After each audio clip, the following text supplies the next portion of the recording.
Hi, I'm Eben Pagan.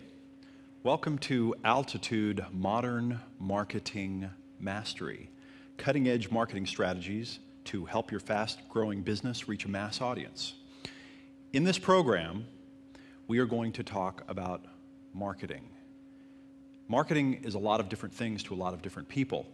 We're going to talk about different marketing models, different marketing strategies, different marketing approaches. We're going to specifically address the best marketing strategies to help your business grow fast. So the question that I have for you, and the question that I ask myself a lot, is why does most marketing suck? Why is it that most marketing just plain sucks?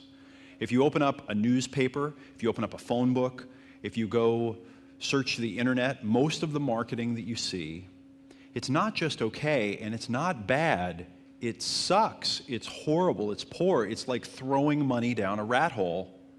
And I know that this marketing was not created by people who didn't care about the marketing. Most of it was created by either business owners who were doing their best job trying to communicate, or by professional firms who are paid to do this, who have been doing this for 5, 10, 15, 20 years. Why is it that most of it sucks? Well, the more I've thought about that, the more I think I've found some of the reasons. And in this program, we're going to explore what some of those reasons are and how you can avoid them. And by the end of this program, you're going to be able to create a marketing document from scratch. You're going to be able to design it, write the copy. You're going to know where to place the elements. You're going to be able to create a marketing piece that's strong. You will be able to do it. So let's use a couple of examples. Here's one of the submissions that we had for this program. When you look at this marketing document, do you get a feeling of confidence? Do you feel pulled into, involved with, motivated by this? Yes or no? No. Why? There's something about it, right? I can't put my finger on it. They obviously spent some time designing it. There are a lot of different colors or different fonts. Some things are centered, but there's just something about it that doesn't seem strong or professional. All right, how about this one? Now just look at the design for a second. When you see this, is this something that gives you confidence and draws you in? Yes or no? There's something about this that just pulls you in. Why? What is it about this that's different from the other thing? Even if you took some of the fancy graphics away, you'd still get that same feeling. Something that's interesting is that this actually features basically fewer fonts and alignments, and it's simpler, actually. It's probably easier and simpler and faster to design this page. How about this one? Typical website. When you look at this, do you feel like this is offering you anything of value? Yes or no? You feel like you're going to get something from this? No. Why not? Do you even know what it's about? Do you even know where to look first when you look at it? It's hard to figure websites like this out. I don't even know what to do. When I see a website like this, my brain goes into the mode of, okay, I'm going to have to do a little bit of sleuthing to figure out who this is and what their deal is and figure out where to go to get what I'm looking for. How about this website? Let me read the headline. We'll revisit this one. Unlimited TransUnion credit reports and scores, free for 30 days. Does this sound like something that you could get some value from? On first glance, if you were someone that was interested in seeing your credit report and your credit score, would you know what this is? Would you have fully taken it in, and would you be ready to take action quickly? Probably. How about this one? Do you ever wonder how healthy you are? Would you like to know what you can do to improve your health? Sounds like someone that's committed to helping people. Probably a really good, solid person who's dedicated to serving fellow mankind. But do you trust this person based on their website? Interesting question. Do you trust them when you look at their website? Why? I don't know. Well, we're going to learn why during this program. How about this website? Does this give you a feeling of confidence when you see it? Security? Yeah? Do you feel like the people that designed this site know what they're doing? Probably professional and organized? Far more than that site we were just looking at. Why? In a lot of ways, this website is much simpler than the other sites. Probably easier to design overall. So the questions that I like to ask are, why is it that the first one doesn't give me the feeling like the creator understands me? And why is it that the second one unconsciously draws me in? It invites me. It almost pulls me through it naturally. How is it that by looking at the first set, you get the feeling that you're dealing with someone who probably doesn't know what they're talking about, even within their area of expertise, just because of the design of the website? And with the second group, you feel like they probably know what they're talking about, just by their web design. Well, again, by the time you're finished with this program, you will understand why. You'll understand the fundamental building blocks, the pieces, all the way from the design to the type style, to the fonts, to the words. And you'll be able to build professional marketing documents that not only give people confidence and pull them in, but also cause them to respond. Now, why learn marketing? What is so important about marketing? Why all the fuss about marketing? Well, I was reflecting recently, and I was thinking about all the people that I know that are self-made multi-millionaires. Not just millionaires, but multi-millionaires. They've done it more than once. And I was looking for commonality, and I realized that these people all had one thing in common. These are all self-taught marketing experts. Self-taught marketing experts. Okay, they don't just know marketing, but they had to teach themselves. Interesting coincidence. Now, why are they self-taught? Because you can't learn this stuff anywhere. In all of my experience, all my years in business and in marketing, all my experiences talking to successful people, I've never had one person say to me, I made my millions of dollars because of the marketing education that I got in school. I've never heard it before. Now, I realize that there are probably people who got a good marketing education and they made themselves millionaires with it, but I've never heard it, and I've talked to a lot of people. I think that that is a phenomenal coincidence of some kind, right? That almost can't be. Well, marketing is a combination of things. It's not just one thing. Good marketing is not just writing a good ad. Good marketing is not just sitting down at your computer and typing a little copy or making a classified ad. Good marketing is composed of many elements all working together. There's psychology, there's design, there's systems thinking, a lot of elements that are all working. There's strategy, there's philosophy, there's working with other people, there's understanding how other people think. And the reason why I think that all of these multimillionaires that are self-made are all expert self-taught marketers, that's why they have it in common. It wasn't necessarily just the marketing that made them the money, but it's what all of the different elements that they had to learn in order to become expert marketers allowed them to do. It's the education that they got by becoming expert marketers that allowed them to then go become expert business people. Does that make sense? One of the things I would like to encourage you to do with the material that you're learning right now as you learn it is to try to apply what you're learning in some way as you learn it. Try to take it and put it into action. And I don't mean to pause the program every 15 minutes and go change one of your ads or create a new ad and go run it, although you might want to try that. What I mean is to take the idea and to translate it into some form that you can actually see, touch, and feel. So as an example, we might talk about writing headlines. After we've talked about writing headlines, you might pause the program and go pick up a couple of pieces of your marketing copy and rewrite the headlines. You might open up a magazine, flip through the magazine, take what you learned about headline writing and rewrite some of the headlines there. One of my good friends and I, we have an old pastime where we drive down the road and we look at billboards, or if we're sitting in a restaurant, we get a magazine. We flip through the magazine, or if we're watching a show, we watch the commercials, and we try to rewrite the marketing as it's happening. And we almost have little philosophical conversations, and we're practicing what we're doing. We're practicing our skill of thinking like marketers. Now, practice can mean one of two things.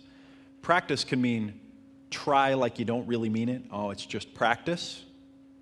Or it can mean a disciplined, consistent form of training yourself, as in a practice.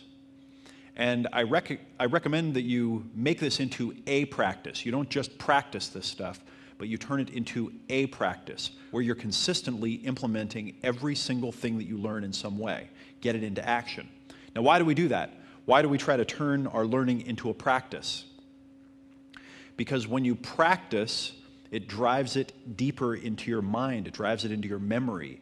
It integrates it with the other things that you know, and it creates new neural pathways, new behavior patterns. It actually gets it so that you can use it. It turns it into something that you can use. Another way that you can practice with what you learn here is to use it in conversations that you're having with other people.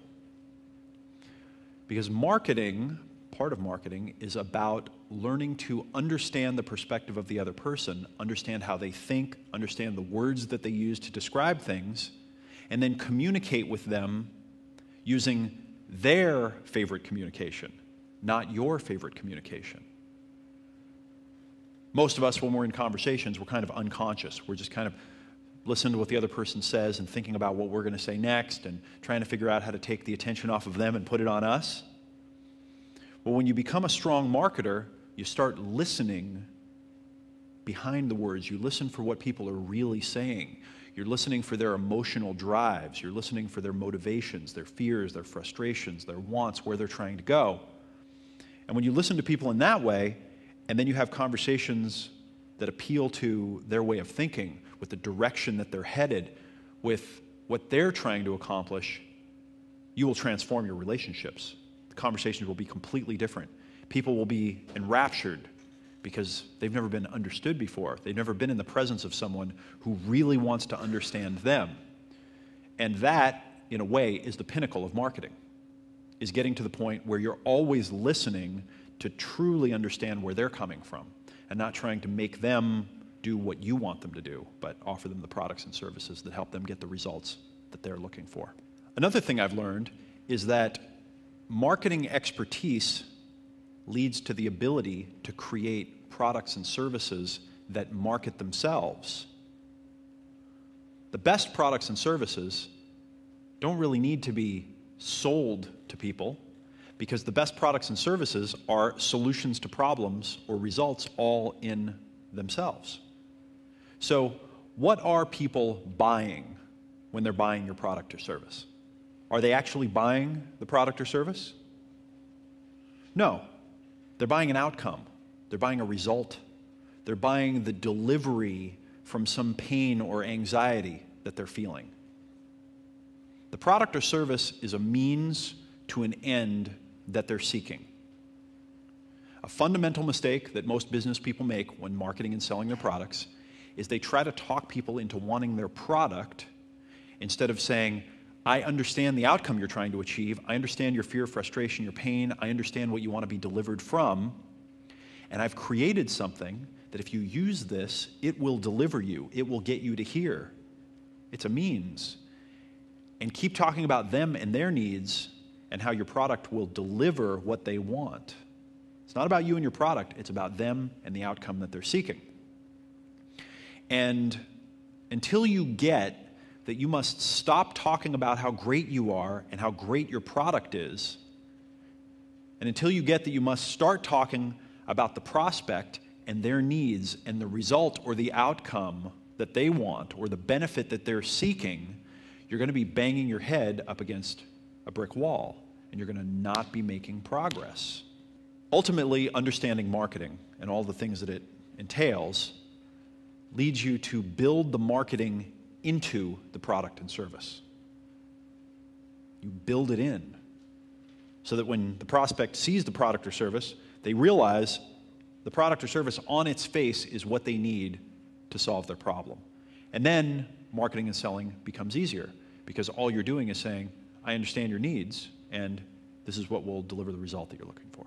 Peter Drucker, who you may have heard of, probably the most famous management guru of all time, he said something fascinating, and I was reminded of it. I had the good fortune to interview a guy named Jack Trout, who's one of my all-time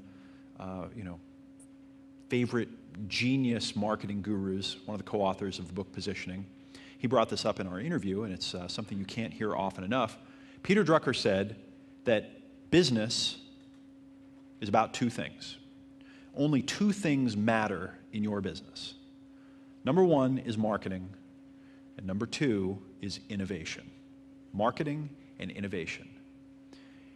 And furthermore, everything other than marketing and innovation is a cost. It's an expense. It's overhead. Marketing and innovation is where all the profit comes from. Now, what are these two things, right? Well, innovation is creating new things that people want, and marketing is connecting with those people and showing them that you have stuff that solves their problems and explaining it and helping them to buy it. Now let's dig into innovation for a second because I think it informs and helps you understand marketing better. My definition for innovation is a little different from, I think, what most people see innovation as. Most people see innovation as taking something and making it better from their perspective, right? From their perspective. And you hear people coming up with ideas all the time, like, okay, I've got this fantastic idea.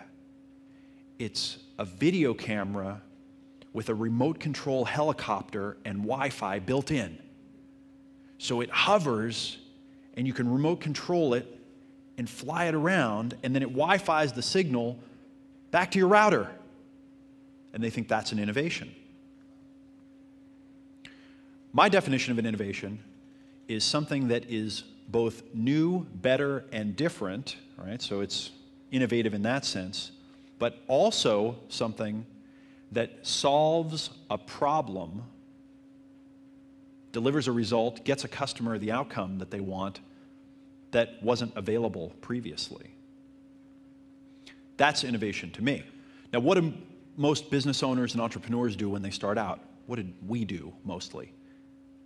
Well, in our early days, before we knew anything about business, we copied somebody. We copied their product or service the best we could. And then we went and we copied their marketing the best we could, thinking, well, if I just copy what they're doing, I'll probably get the same results that they will. Right? We think it's like riding a bike. Oh, get on there and pedal. And I think these mindsets lead to the tremendous failure rate that we see in business. You've probably heard the statistics. Michael Gerber talks about 80% of businesses failing in the first 5 years, another 80% of them failing, ones that lived, failing the next 5 years. I think it's this, I'm just going to knock off this product or service and knock off this marketing and hope it works, thinking that because I did the thing, I just deserve to make money. Well, that's not the way that it works. It's not that way. We'll talk more about that in a second, but just remember, you might want to write this down. Marketing and innovation are all that matter. They're all that really matter. You can figure the rest out. You can hire people that are experts in the rest of the stuff.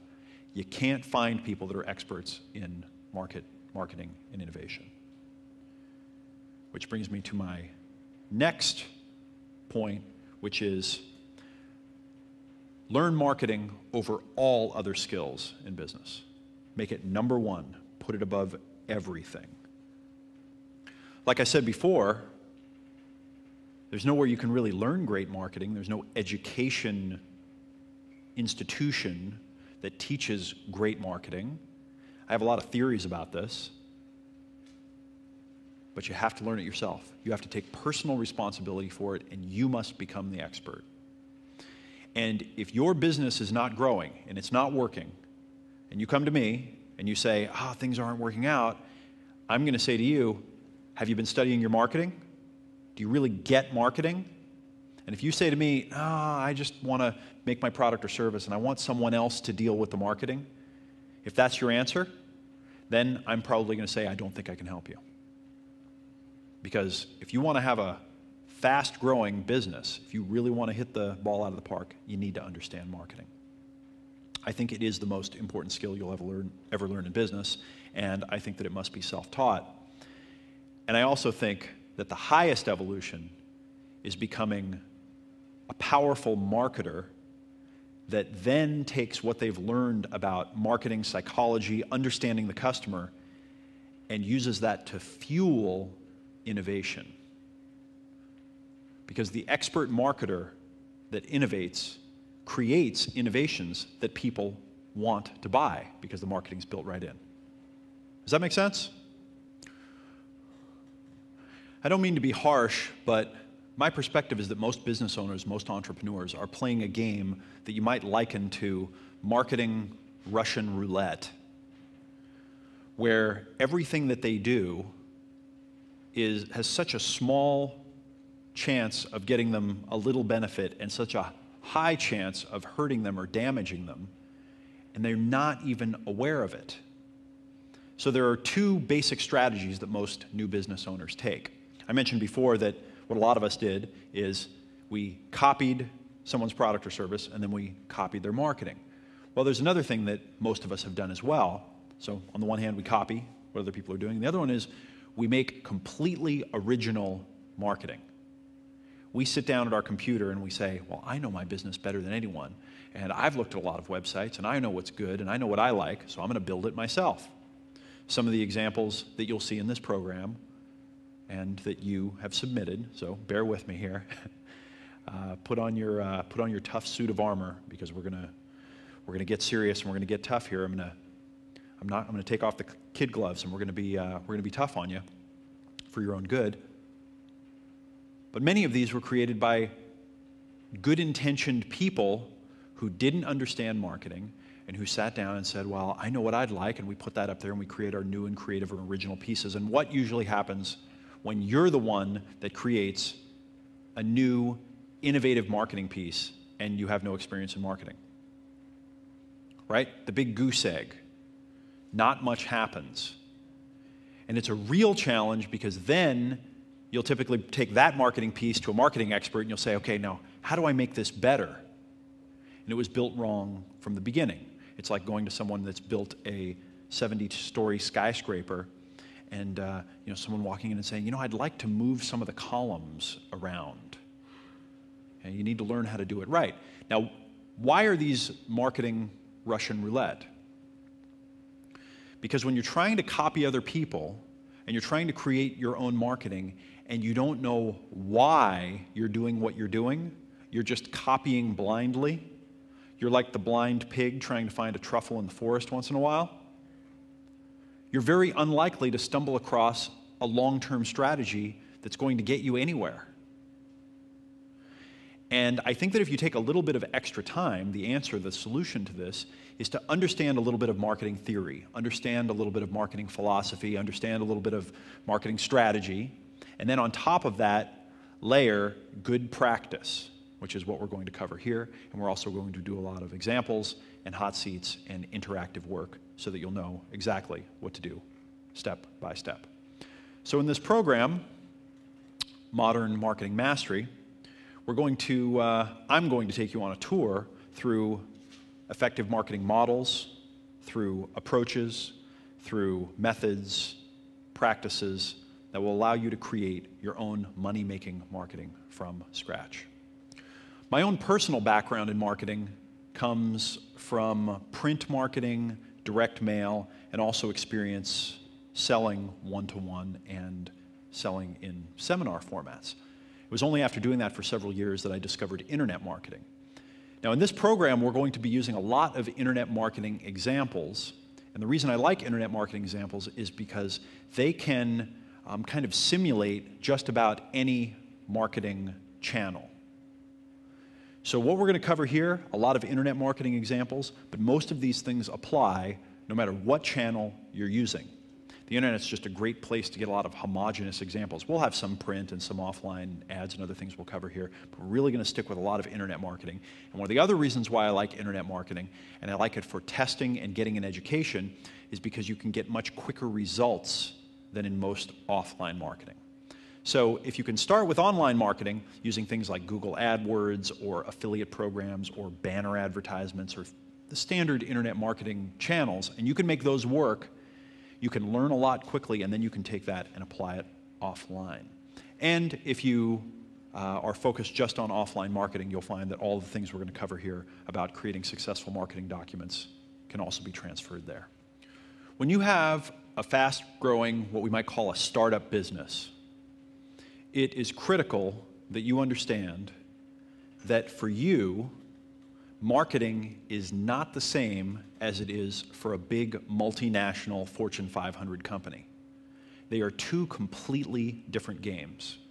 What works for them not only probably won't work for you, but it probably will cost you a lot of money that you could have used in much better ways. So the strategy that these big companies use might roughly be described as trying to get their name out there. Right? My good friend Dean Jackson has this great metaphor. He says, it's not about getting your name out there, it's about getting their name in here.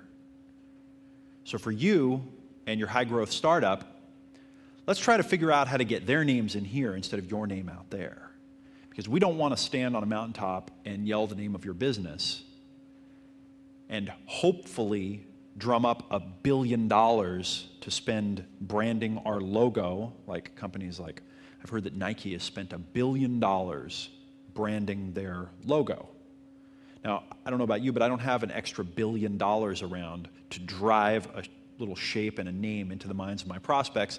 I need to do something a little bit more street smart, a little bit more result-oriented. So, to me, the kind of marketing that we're going to do about getting their name in here is finding your audience, find your market, get in front of them, understand their needs, and then communicate clearly that your product or service, the thing that you offer, will deliver them to the promised land, will help them get the result, the outcome, the delivery from the fear, the anxiety, the pain that they seek at a fair price, and you'll make an offer to do it.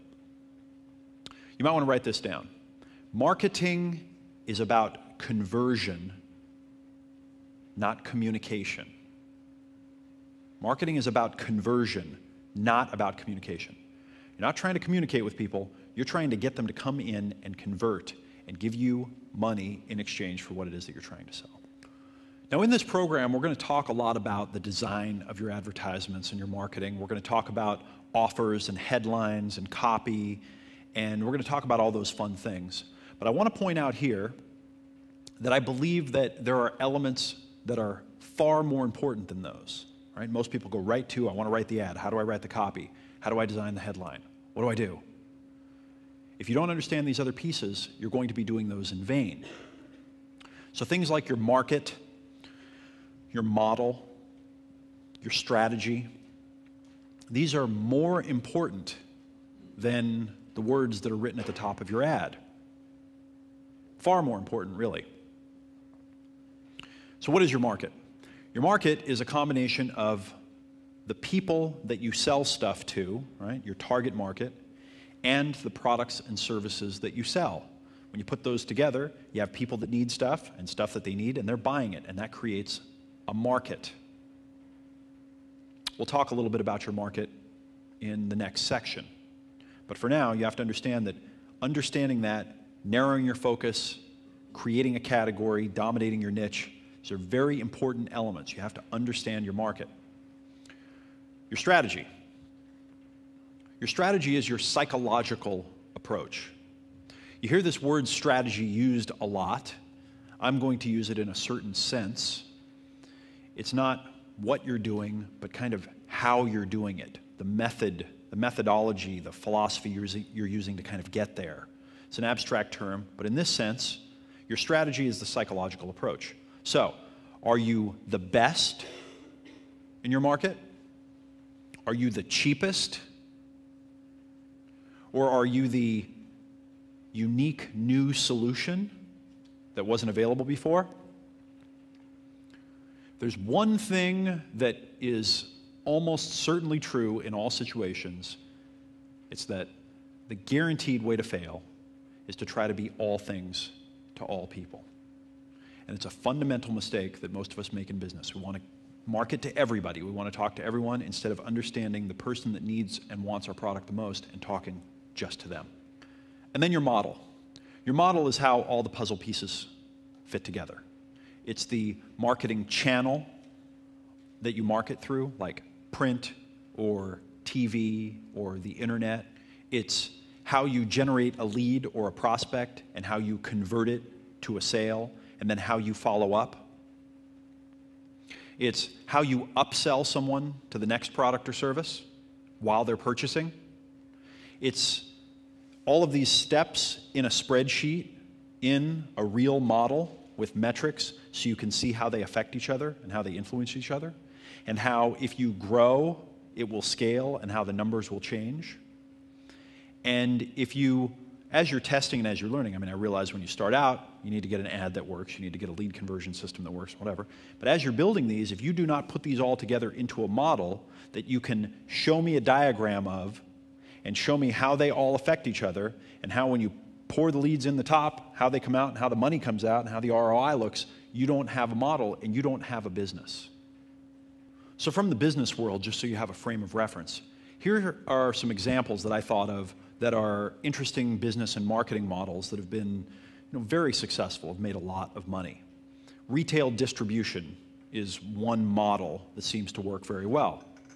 You create the product, you find the distributors, the retail outlets, you go to them and say, sell this thing, and I'll support it with my marketing, and then I'll give you the product, and you've got a lot of foot traffic, and you've got the customers, so we'll put it there. That's one model. Another one, subscription. You've seen magazine subscriptions, book of the month subscriptions, movie of the month subscriptions. These are interesting models. They're more of a long-term model where you try to get someone in the beginning and you get them to subscribe so you can sell them many things with one sale. Or how about infomercial models? Most people don't realize that infomercial models are not usually about selling the thing that's on the infomercial. That thing is just a lost leader or something to get you to pick the phone up and call with your credit card in hand to buy something because you're hot to buy, and then they sell you a bunch of other things, right? I knew someone that worked at, you remember back years ago, Don Lapre, who had the infomercial with the tiny classified ads. You could make money, and he sold that kit for 30 or 40 bucks. Well, the rumor was, this is just hearsay, but he had a $100 million company built off of selling those little kits to place tiny classified ads and make money on late night infomercials. And they weren't making their money from the kits. They were making money from upselling to services and merchant accounts and business opportunities. A modern, innovative model is Dell Computers model. And what is their model?